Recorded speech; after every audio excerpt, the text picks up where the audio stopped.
Finally ఇప్పుడు మీరు ఇంత చెప్పినా కూడా పేరెంట్స్ కొంత డిప్రెస్ అవుతుంటారు. ఖచ్చితంగా. పక్కనున్న పిల్లలతోటి కంపేర్ చేసుకొని వీళ్ళ obviously. పిల్లలపై ఎక్కువ ప్రెషర్ చూపిస్తూ Obviously, ఉంటారు. లేదా obviously. బాధపడే వాళ్ళని ఇంకొంచెం బాధపడుతూ ఉంటారు కదా.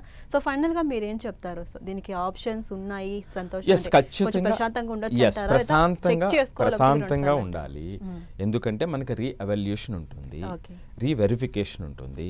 సో కాబట్టి ఈ ఆప్షన్స్ మనం ఉపయోగించుకుంటే మనకి ఖచ్చితంగా మన పిల్లలు ఏం రాశారు, దేనికి ఎన్ని మార్కులు పడ్డాయి అనేది మనకు అర్థమైపోతుంది.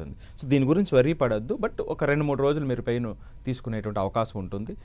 సో అది అవ్వాల్సినటువంటి అవసరం లేదు. మీన్ వైల్ సిబిఎస్ఈఏ రెస్పాండ్ అయ్యింది. సో నిజంగా ఇక్కడ నేను ఇందాక చెప్పినట్టుగా ఈ స్కానింగ్లో కానీ ఏమైనా ఇష్యూస్ ఉన్నాయి, లేదా మేమే మళ్ళీ రీఎవాల్యుయేషన్ చేస్తున్నాము, మీరు వరీ కావద్దు అని చెప్పింది అనుకోండి, ఇంకా అంత అసలు ఇబ్బంది పడవలసినటువంటి అవసరం లేదు.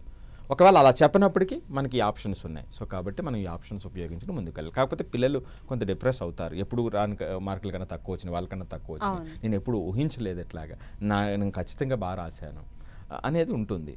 సో ఎప్పుడైతే ఈ పేపర్స్ మనం రీఎవాల్యుయేషన్కి వెళ్ళామో ఖచ్చితంగా మనకి కంప్లీట్గా అర్థమవుతుంది. సో కాబట్టి ఆ ట్రాన్స్పరెన్సీ ఉంటుంది. సో దాని గురించి వరీ పడవలసిన అవసరం లేదనేది నేను సుబ్బారావు గారు, మీరు ఇంతకు ముందే చెప్పారు ఎగ్జామ్ పేపర్ కూడా కొంత టఫ్గా వచ్చిందని చెప్పేసి. ఒక్కసారి కంపేర్ చేసి చెప్పండి, పోయిన ఇయర్ ఎగ్జామ్ ప్యాటర్న్ ఎలా ఉంది, ఈసారి ఏమైనా మారిందా, టఫ్ వచ్చింది? సో ఇక్కడ వీళ్ళు చెప్తున్నటువంటిది ఏమిటంటే, అంటే ఈ ఏడాది 10th కానీ 12th కానీ కాంపిటెన్సీ బేస్డ్ క్వశ్చన్స్ పెంచారండి. అంటే రొటీన్గా మనం చదివిన క్వశ్చన్స్ వెంటనే యాజ్ ఇట్ ఈజ్గా కాకుండా కొంత ఆలోచించి రాయాల్సినటువంటి క్వశ్చన్స్ పర్సంటేజ్ పెరిగింది. అది వన్ ఆఫ్ ది రీజన్. రెండోది ఏం చెప్తున్నారంటే, స్కీమ్ ఆఫ్ ఎవల్యూషన్లో కూడా కొంత స్టెప్ వైజ్ మార్క్స్ కాకుండా సో అక్కడ ఆ లీనియన్సీ తగ్గింది. ఇప్పుడు ఆన్ స్క్రీన్ మార్క్స్ వేసేటప్పుడు టీచర్స్కి ఇదివరకు జనరల్గా ఏంటంటే టీచర్సు కొంత లీనియంట్గా ఉండేటువంటి అవకాశం ఉంటుంది. అక్కడ ఉన్నటువంటి పిల్లల యొక్క ఆ ప్రజెంటేషన్ బట్టి ముందుకు వెళ్తూ ఉంటారు. సో ఇక్కడ ఏమిటంటే ఆ స్టెప్ వైజ్ మార్క్స్ లేవు.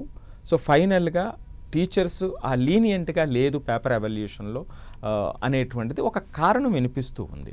ఇవి రెండు బలమైనటువంటి కారణాలు మీరు అడిగినటువంటి ప్రశ్నకి. అండ్ మీరు చెప్పారు ఇయర్ బై ఇయర్ కాంపిటీషన్ పెరిగిపోతుంది, మార్చే క్వశ్చన్స్ కూడా వేరువేరుగా కనిపిస్తున్నాయి, ఆలోచించి సమాధానం చెప్పే క్వశ్చన్స్ ఇస్తున్నారని మీరు చెప్పారు. సో స్టూడెంట్స్ ఏ విధంగా సన్నద్ధం అవ్వాలి, ప్రిపరేషన్ ఎలా ఉండాలి? దట్స్ ఎ గ్రేట్ క్వశ్చన్ అండి. ఎందుకంటే నేషనల్ న్యూ ఫ్రేమ్వర్క్ ఏదైతే ఉందో, న్యూ ఫ్రేమ్వర్క్ మేరకు సిబిఎస్ఈకి సంబంధించి క్వశ్చన్ పేపర్ యొక్క ప్యాటర్న్ మార్చేస్తున్నారు. అందుకే 10th క్లాస్లో కూడా మనం వీడియో చేయటం జరిగింది. పేపర్ యొక్క మ్యాథ్స్, పర్టికులర్లీ మ్యాథ్స్ పేపర్ బాగా టఫ్గా వచ్చిందని దేశవ్యాప్తంగా ఆందోళన చేయడం జరిగింది. సో అంటే కాంపిటెన్సీ బేస్డ్ పెంచేశారు. అది 25%, 50%కు వెళ్ళినటువంటి పరిస్థితి.